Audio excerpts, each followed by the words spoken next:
contra el reloj. Hemos tenido un programa intenso. Déjenme saludar a la doctora Leticia Calderón Chelius, experta en asuntos migratorios, investigadora del Instituto Mora y miembro de esta familia Sin Censura. Ya tenía rato que no saludaba a la doctora. La veo muy activa precisamente en diferentes trincheras y eso me da mucho gusto. Que la voz de la doctora Leticia Calderón Chelius sea tomada en cuenta, no solamente en Sin Censura, en donde se necesite y en donde se requiera. Doctora, te mando un abrazo. ¿Cómo estás? Buenas noches. Hola Vicente, ¿cómo estás? Pues aquí ya de nochecita, saludando a todos y pues encantada de la vida de también verte, aunque sea de manera virtual. Oye, bueno, hablando de estos personajes que muchas veces, híjole, nos resulta difícil digerir las noticias en torno a estos. No sé si te diste cuenta, pero la profesora Elvester Gordillo, permíteme sacarlo Serrano, la mamá de Chucky, como le hemos llamado por años aquí en Sin Censura, pues resulta que vuelve a ganar un juicio al SAT para evitar pagar una deuda de 16 millones de pesos. Y digo, ¡ta madre, doctora!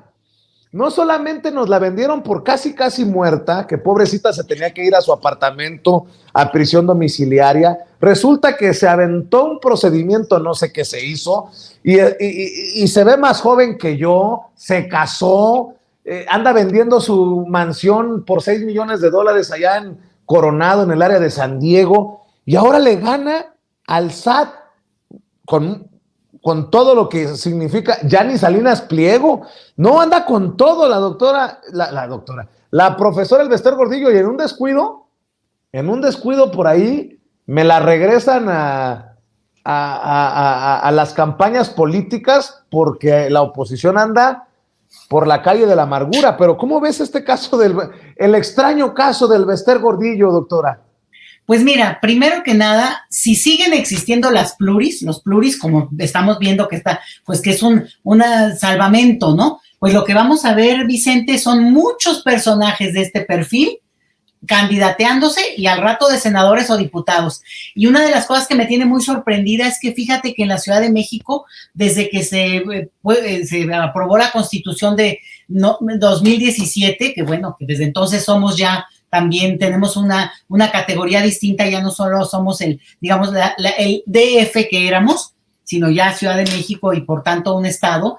Fíjate que es interesante que los diputados en la Ciudad de México, me enteré hoy, fíjate, para que veas qué burra, pero me enteré hoy, no tienen fuero y por tanto sí están, digamos, tienen que rendir cuentas y no taponearse con esta figura del fuero, que tiene un origen noble, tan noble como el asunto mismo de los pluris, Vicente, el mismo, lo que podría ser también el amparo, pero como lo han tergiversado es impresionante. Entonces, dicho por acá, pues la podríamos ver de senadora o de diputado justo para tener fuero y poderse cubrir de algo que le puedan encontrar. Eso por un lado.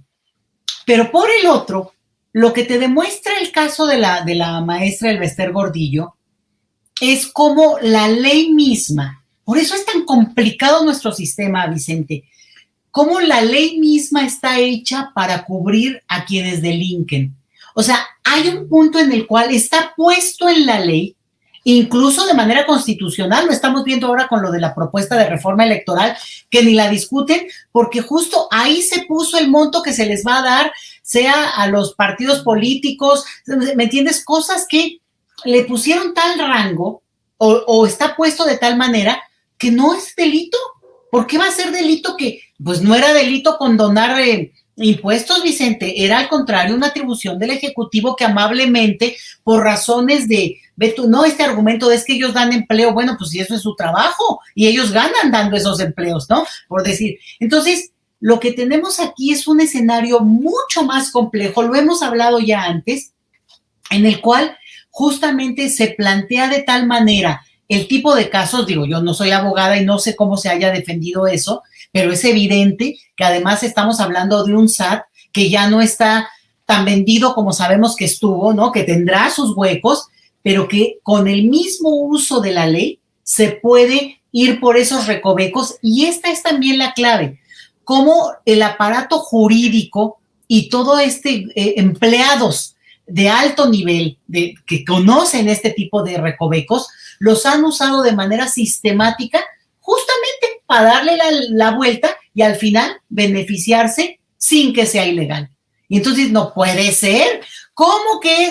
Pues, ¿qué crees? Que no era delito. Y tal otra cosa, pues no era delito. Entonces, aunque ahora podría ser delito, y ni siquiera, porque no lo aprueban, o ¿qué hacen? Ponen una demanda, un amparo, o luego lo llevan a la Suprema Corte y la Suprema Corte te lo retacha, Vicente.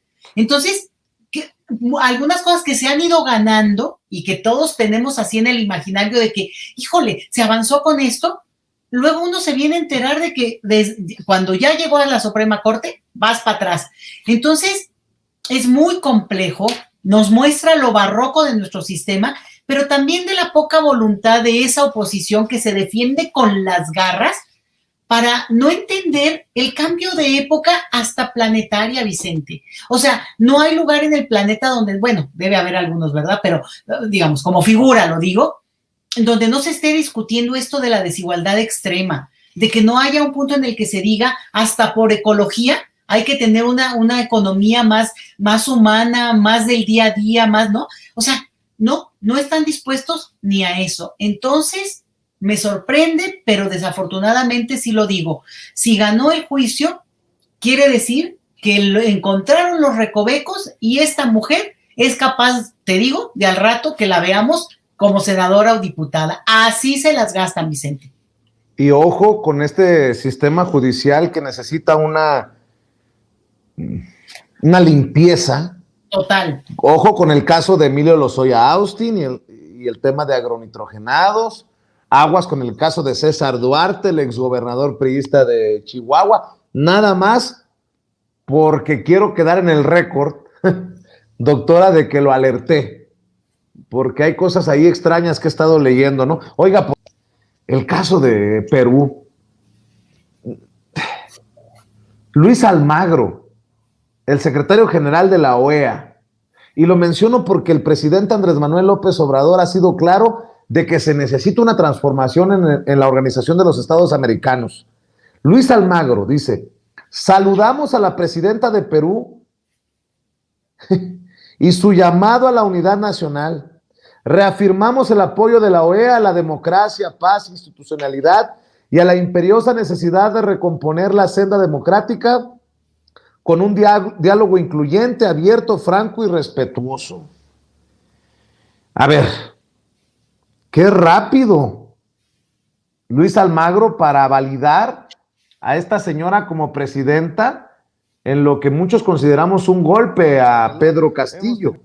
¿Y qué me dice del comunicado de la Embajada de Estados Unidos en Perú? Por cierto, Gerardo Fernández Noroña publica, por si alguna duda había sobre quién estaba detrás del golpe de Estado al presidente Pedro Castillo. Dice la Embajada de Estados Unidos en Perú. Los Estados Unidos rechazan categóricamente cualquier acto extraconstitucional del presidente Castillo para impedir que el Congreso cumpla con su mandato.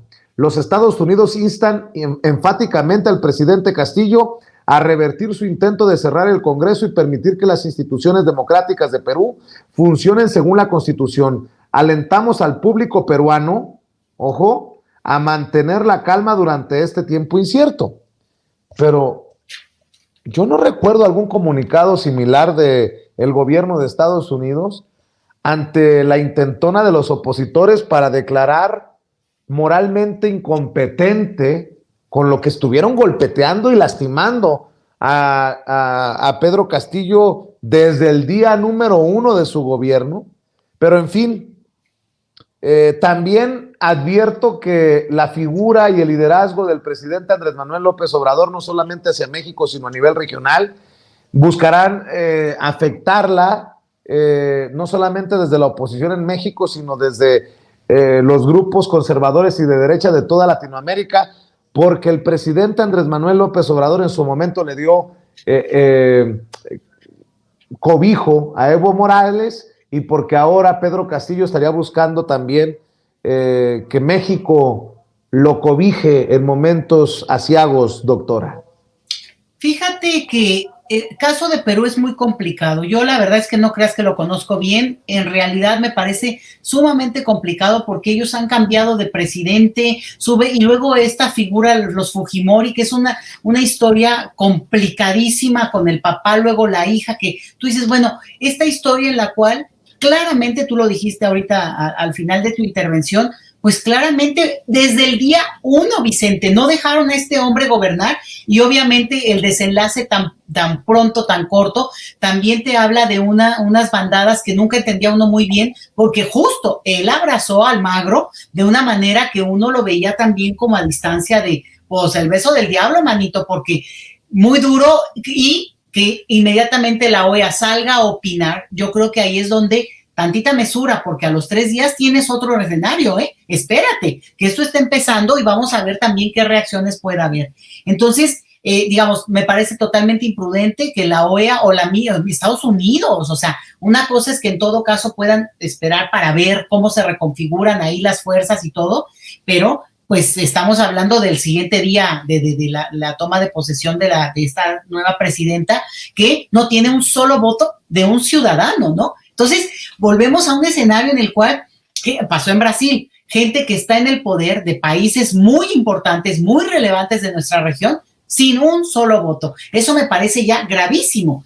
Primero, ¿no? O sea, digo, en términos de lo general que te pueda decir de Perú.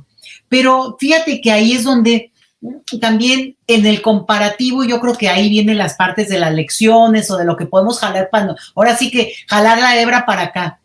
Yo creo que una de las cosas es que, lo decía Abraham Mendieta hace ratito, es que la convicción con la que se ganó el poder en México en el 2018 nos deja una gran lección. Primero, interna, en esta cosa de que incluso con el INE, con esta estructura, se pudo ganar López Obrador. No.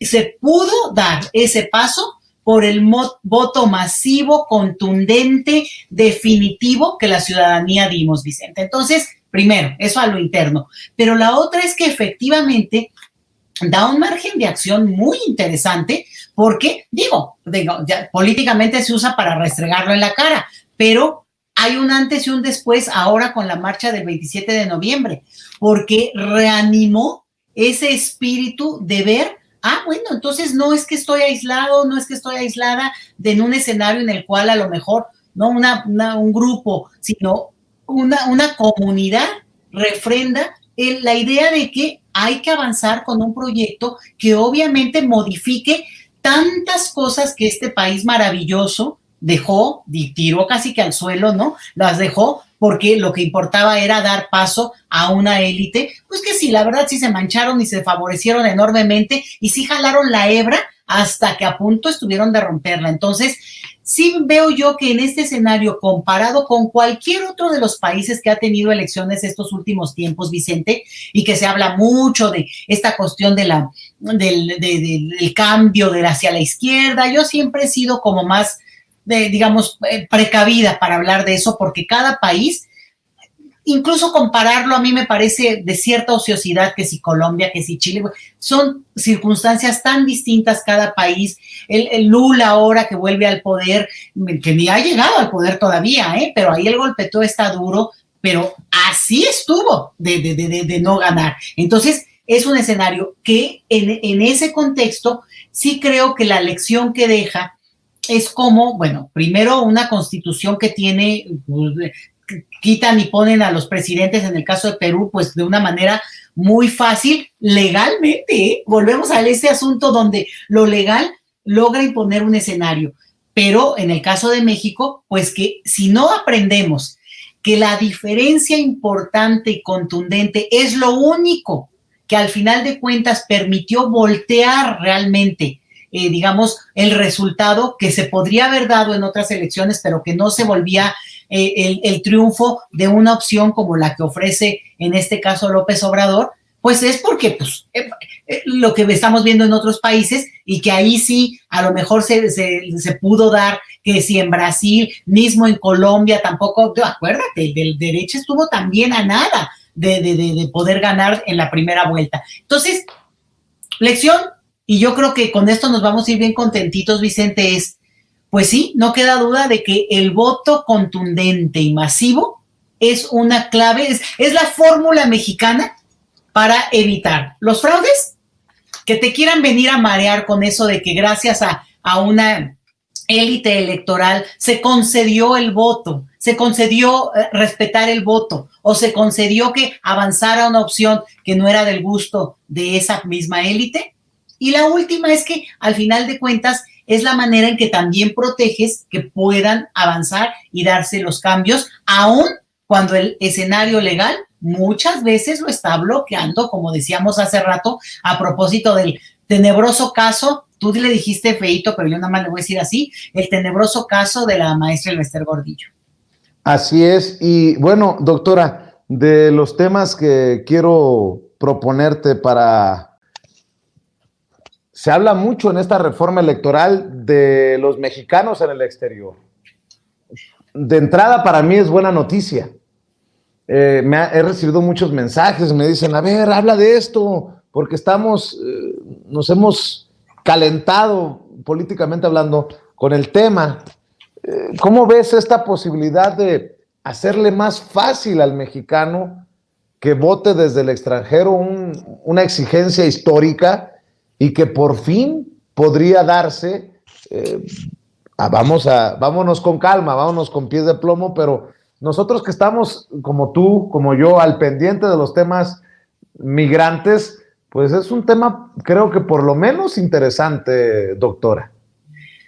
Oye, Vicente, no, para este tema me tienes que invitar, pero un ratote. Un programa completo, ¿no? Un programa completo. Pues es que, digo, no sé si un programa, pero por lo menos, ahora sí que por ahí hubiéramos empezado tú, porque de verdad que yo creo que este tema hay que hablarlo, de este tema hay que mencionar lo que va saliendo, ojo, porque tampoco creas que hay tanta información, pero lo que me parece importante, primero, está en la mesa. Hay algunas cosas que yo te lo digo y que lo oiga el público. Desde hace por lo menos 10 años estaban ya puestas como opciones y posibilidades que se atoraron, y yo les cuento el chisme con detalles sin problema, pero, por ejemplo, el hecho de que se pudiera votar no solo con la credencial para votar con fotografía, que costó mucho trabajo, que se pudiera emitir, que pudiera solicitar y hacer todo el trámite desde el extranjero, ya eso en sí mismo fue un avance. Pero bueno, se hablaba mucho de la matrícula consular, que por cierto, les cuesta, ¿no? Les cuesta, y no se valida, Vicente, es la maldita hora en que la ciudad, no solo en la Ciudad de México, en el país, sigue habiendo quienes no aceptan la matrícula consular como si no fuera un documento oficial que ofrece una instancia gubernamental mexicana. Pero bueno, dicho eso, sí creo que hay que hablarlo, Vicente, con todo gusto, incluso reviso con más detalle, que lo estoy haciendo porque tú sabes que me interesa mucho el tema. Sé que hay también posturas críticas y todo, pero aquí el punto es agarrarte del vagón y subirte al tren. Subirte, porque así pasó también en el 2005, que hubo una pugna, y también puedo contarles eso, porque creo que sabes que es importante, Vicente, que la gente sepa, no solamente los mexicanos que radican en el extranjero, sino también los que vivimos en el territorio nacional, que esto no es una concesión graciosa. El tema del voto de los mexicanos radicados en el extranjero fue una lucha feroz, que te voy a decir, desde los años 30 del siglo XX. Entonces, claro, con sus claroscuros y todo, pero es una historia bien bonita, que tendría que reivindicarse mucho más, entenderse, no como concesión, sino como una lucha y conquista de la propia comunidad que lo ha hecho, pues no solo su bandera, sino su ejercicio ciudadano, avanzando incluso al tema de la representación, y por eso México tiene, a diferencia de otros países, más avanzado el tema de las diputaciones y formas de representación de personas que radican fuera del país. Entonces, temazo, ¿para qué me lo pones en la mesa? Pero yo encantada de que lo hablemos, porque creo que habría interés y quisiera decirlo, no solo de quienes radican fuera, sino también de los mexicanos que estamos en este lado de la barda. Claro que sí. Y bueno, oye, doctora, no sé si quieras opinar acerca de esto. Salieron a respaldar al alcalde del papá taquero que salió con un cuchillo. Sí. Bueno, pues ahora el Partido Acción Nacional acusa una campaña de persecución política por parte del presidente, por parte de la jefa de gobierno, en contra de algunos miembros del instituto político. y esto porque se dio la detención del diputado local panista Christian von Roerich, a quien se le acusa de cometer actos de corrupción en el sector de bienes inmuebles en la alcaldía Benito Juárez, mientras fungía como alcalde de la demarcación, o sea, parte de esta mafia inmobiliaria. El líder nacional del partido, Marco Cortés, acusó a la mandataria local, a Claudia Sheinbaum, de orquestar acciones en contra del funcionario y de otros actores políticos de la oposición, y dijo ya basta de persecución. O sea, que si en algún momento, el juicio de Genaro García Luna nos lleva a Felipe Calderón, van a gritar alto a la persecución, aunque el juicio esté en Estados Unidos, aunque se trate de autoridades estadounidenses, pero bueno, así las cosas, sobre todo en la Ciudad de México, con un tema que es candente y preocupante, esta mafia inmobiliaria. No sé si quieres opinar acerca de esto, doctora. El problema, Vicente, es que me das en el otro tema que es de muchísimo de mi interés. En la otra pata de palo. No, hombre, te digo que yo en ese tema me ando y andamos, porque aquí es visible. En toda la Ciudad de México, tampoco que se hagan. Lo que pasa es que aquí digamos, la forma en que se construyó ya fue de un descaro y brincó desafortunada y tristemente, Vicente, pues en el sismo del 2017, donde claramente, pues en los lugares más lastimados, digo, no sé si hay más lastimados que pueda existir eso, pero realmente se vio de una manera muy evidente, muy desnudada, el tema de las consecuencias del abuso en términos de la corrupción inmobiliaria. Entonces, acá los vecinos en la Benito Juárez, que es donde yo radico, en Ciudad de México, estamos movilizadísimos, nos peleamos, nos decimos sí, no, pero a la hora de tener claridad frente a qué es lo que ha pasado, todo mundo sabemos muy bien que hay una mafia que viene, que además liderada por el que es el presidente del PAN en la ciudad, bueno, creo que ya no es en la Ciudad de México solamente, ya es diputado federal, Jorge Romero Herrera, que justamente les dicen los romeritos acá, Vicente, porque es todo un clan que se ha movido alrededor de ese tema, pero claro, ahora lo que estamos viendo es que las afectaciones a nivel, ya no a este extremo de lo criminal, sino además, pues la gente que compró de buena fe y entonces bueno, su propiedad no se puede escriturar porque también tiene más pisos de los que dice lo que ha autorizado y pues la gente no sabía muchas cosas. Te podría contar horas de ese tema, pero lo que me queda muy claro es que los del PAN se van a topar con pared y quiero verlos en unos días, Vicente. ¿Con qué cara van a estar defendiendo a estos mismos que al final de cuentas ellos saben, y te lo digo porque lo sabemos, un día te va a contar en corto porque creo que sí es muy interesante, pero la verdad es algo que pues se hacen loquitos. Hace rato yo tuiteé una entrevista que le hicieron a Margarita Zavala, que alguien más la subió, no sé ahora su nombre para darle el crédito, pero de la misma Margarita Zavala cuando andaba de candidata independiente, hablando mal del cártel inmobiliario de la Benito Juárez, porque aunque eran panistas, pero pues estaban peleando, ¿no? Con Ricky Riquín y todo esto.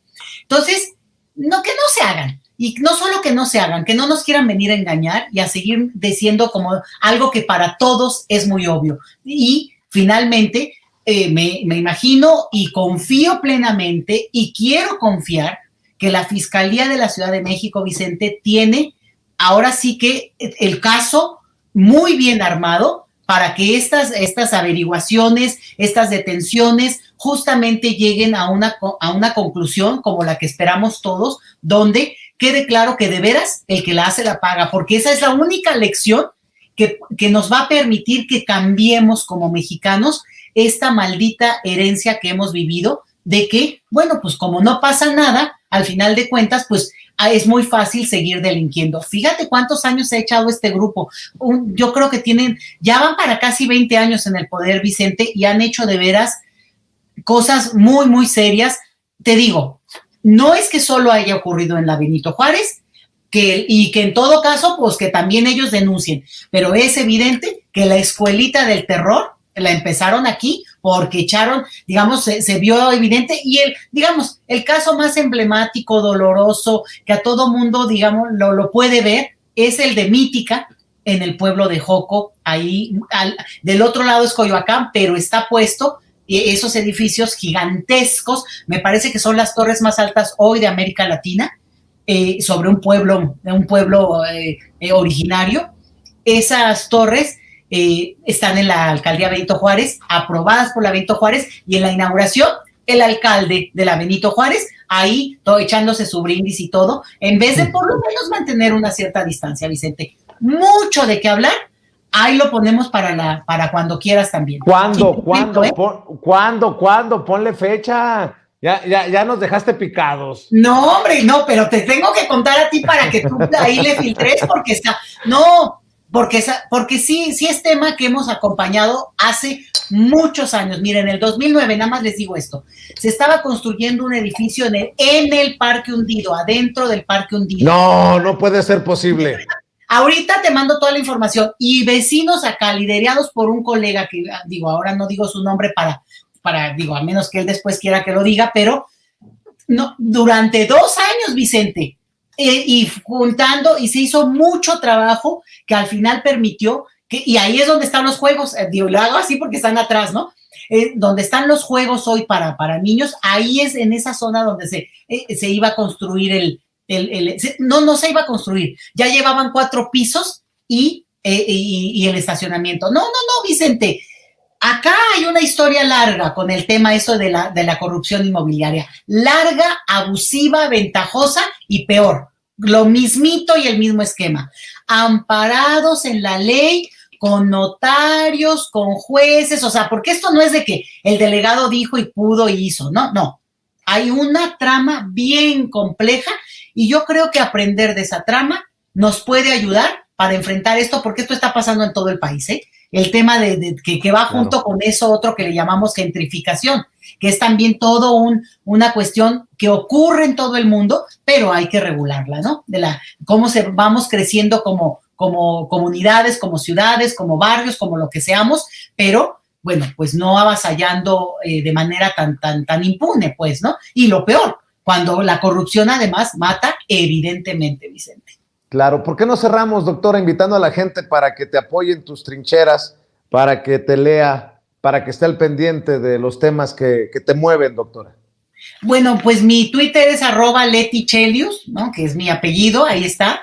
Y bueno, agarrando con fuerza otra vez a @migrantólogos, porque tú sabes que trabajo esos temas más en términos profesionales. Y doy una plática, comento temas de migración una vez a la semana en La Octava los viernes, 3 minutitos, pero pues ahí sí me voy directito con el tema de lo migratorio. A ver si retomo esto del voto, Vicente, creo que es muy importante, porque al final también es una forma de mostrar que, bueno, pues en el jaloneo no, pero se va avanzando con algunos temas que son bien relevantes. Por ahí, Vicente, cuando de repente escribo algo, pues luego te lo mando. Y como estamos armando foros migrantes, foros youtuberos, a ver qué día nos acompañas también en algunas de las ciudades de Estados Unidos en las que nos hemos estado presentando los compañeros youtuberos. Creo que hace falta tu voz, hace falta tu presencia, pero bueno, lo platicaremos, doctora. Por lo pronto te mando un abrazo y que descanses. Buenas noches.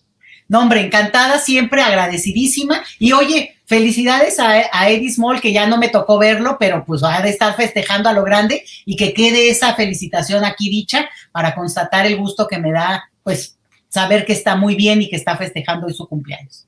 Claro que sí, te mando un abrazo, doctora. Felicidades a Eddie Small, feliz cumpleaños. Hoy precisamente estaba programado para asistir a la mesa de diálogo, no ha llegado, me imagino que le ofrezco una disculpa, que se ha extendido la celebración, y bueno, nosotros no nos vamos a celebrar con Eddie Small, pero nos vamos a retirar para descansar. Amigos, amigas, regresamos en breve, pero mientras seguimos hablando sin pelos en la lengua, sin censura, usted puede suscribirse a nuestros 3 principales canales en YouTube. Sin Censura Media, en donde tenemos más de 1,600,000 suscriptores, Sin Censura TV, en donde tenemos más de 1 millón de suscriptores, y en Sin Censura Presenta, en donde queremos llegar muy pronto a los 100,000 suscriptores. Si usted ya está inscrito en Sin Censura Media, suscríbase en Sin Censura TV. Si ya está suscrito en Sin Censura TV y Sin Censura Media. Suscríbase a Sin Censura Presenta. Recuerde que es gratis, no tiene que sacar un solo centavo de su bolsillo para apoyarnos. Dele clic en la campanita para que los señores y señoras de YouTube envíen las notificaciones cuando estemos transmitiendo en vivo y en directo o estemos subiendo videos. También nos puede seguir en Twitter en @Vicente Serrano y hasta en Instagram. Ojo, también estamos en Instagram. Son nuestras redes sociales y con el apoyo de ustedes seguimos creciendo, porque con ustedes todo, sin ustedes nada.